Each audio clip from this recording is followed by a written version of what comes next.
Hi, this is a message for Arjun. So I'm Steve Judge. I'm a motivational speaker, and you don't know me, but I know your mum, and I know her as Harry, and Harry makes me look good.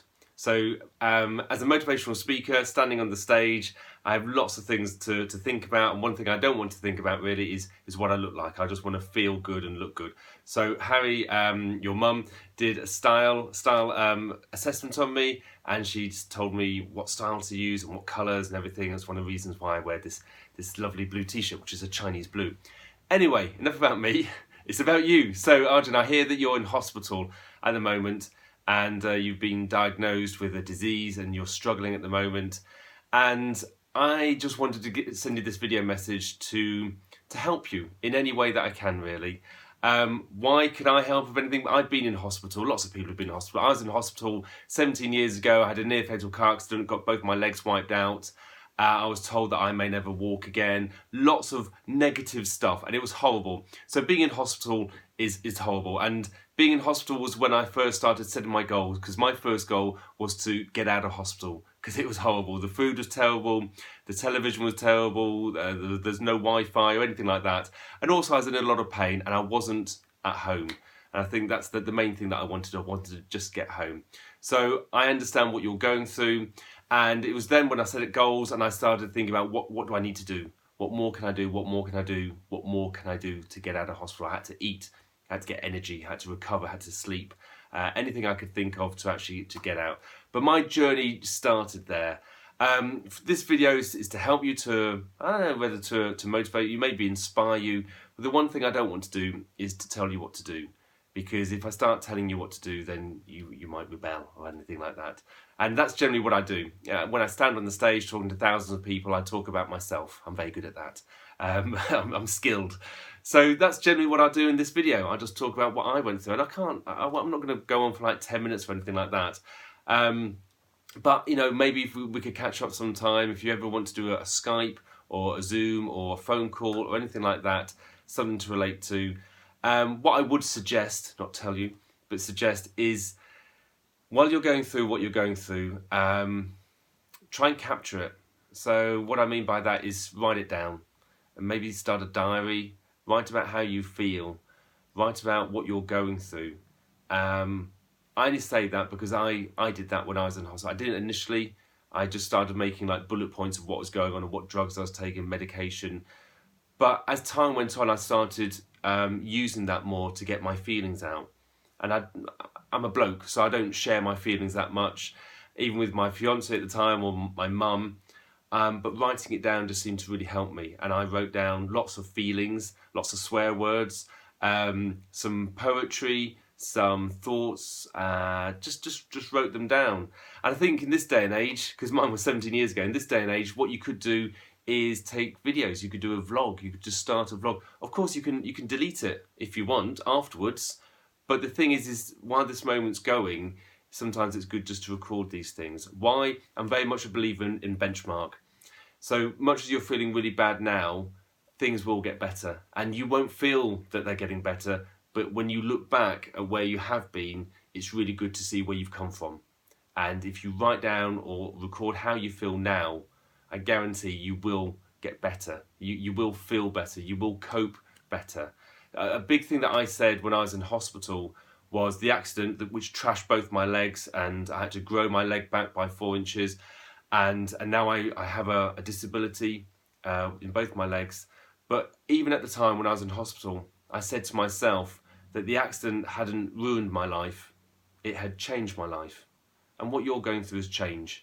And nobody likes change. Change is horrible. You just want it left how it was. Why do we have to change things? That's life, I guess. That's the journey that we're on. So things happen, and it's change. It doesn't necessarily mean it's change for the worse or change for the better. It's just change. And to cope with that, I guess you go through a sulking phase. And I always said there's nothing wrong with sulking. The things with sulking, let me finish. The things with sulking is when you're sulking, you've got to decide when you're going to stop sulking. And that could be days, could be weeks, could be months. But at some point, you know that you will stop sulking. And you've got to ask yourself, when? When is that? Is it today? Is it tomorrow? And ask yourself each day, am I going to keep sulking about this? Yes or no? and then take it from there. And then one day you will decide that you've had enough of the sulking. You suddenly realise that it doesn't really affect anybody else around you. It's just bringing you down, and that's when you're going to pick yourself up. I say it like it flippantly, like it's easy. It's really hard. It's dead hard. And there's loads of highs and lows to my journey. I look down here at my journey because I've got my journey. My journey's here. My autobiography is coming out. This has got all about being in hospital, about being low, and about trying to pick myself up, and how I did it, and how then I failed. There's no such thing as failure, only feedback. This is why I was urging you to record it, to get the benchmark, to write things down maybe, because my diary notes are actually here in my book. You know, my autobiography, written 17 years after when I was in the hospital. I'm using stuff that I wrote in the hospital in this book. It takes me back, and it makes me realise where I've come from now. From my hospital days, I then went on further, setting goals all the time, getting into sport, got into para triathlon, swimming, cycling and running, set my goals even more, cutting a long story very short here, but I eventually became a 2 times world champion in the sport of para triathlon. You really don't know what the future holds for you, and if you can look at it as in a positive way, then that's great, but see it as a challenge as well. And you know, I've retired from international competition now. I'm now a motivational speaker, and I talk about my time in hospital. I talk about becoming a para triathlete and a 2 times world champion, but I talk about the goals that I'm doing now. My keynote will now be about my goal of writing a book. I'm an author now. It's awesome. That's great. I never thought I'd become an author. So all these things are to maybe, I don't know, for you to think about.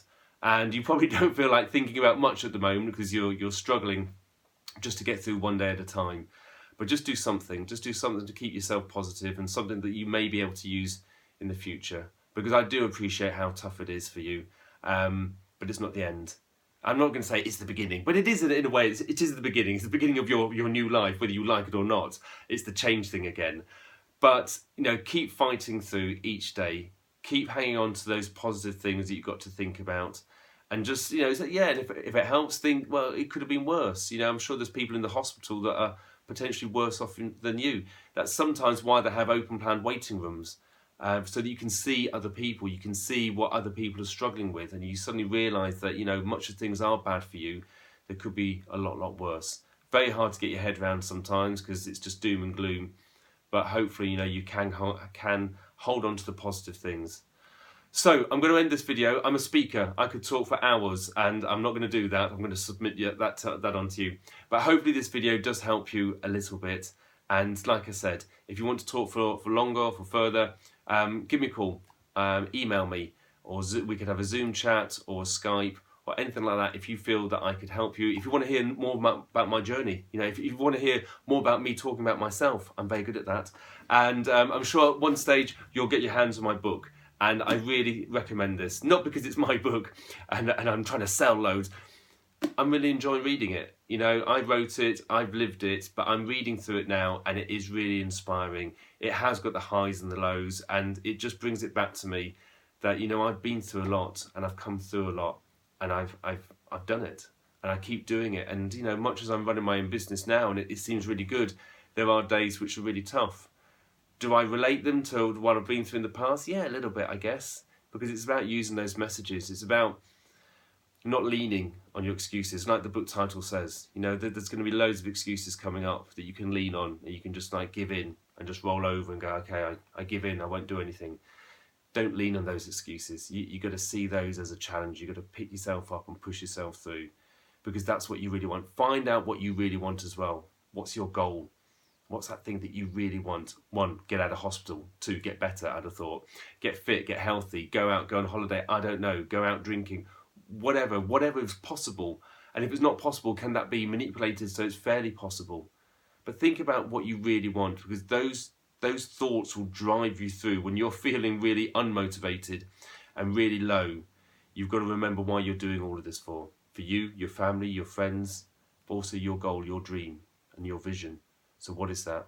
Once again, going back to when I was in hospital, I drew a picture of what I wanted. I was told that I may never walk again. When I had enough strength, I grabbed a pencil and I grabbed a pen and paper, and I drew a picture of me up a mountain, walking with the crutches thrown to the side, because I didn't believe that I would not walk again. I needed to see it, to vision it of me walking again.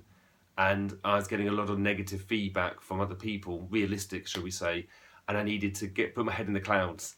And so I drew a picture of me walking again, of me being better. And that was my vision. That's what I looked at. And that got me through all the physio and all the heartache that I had to go through. And as you know, at the end, I did walk again. So my vision came true. And then I drew another picture of me becoming a world champion. And I achieved that. I drew another picture of me standing on a stage in front of thousands of people, motivating and inspiring them. And I've achieved that. I drew a picture of me holding up my autobiography outside Waterstones. Well, I've got the book, done that bit. I'm not outside Waterstones yet. So when I get that photo opportunity, I will take it because that will match the drawing that I've drawn. So what about you? What drawing could you draw if you wanted to?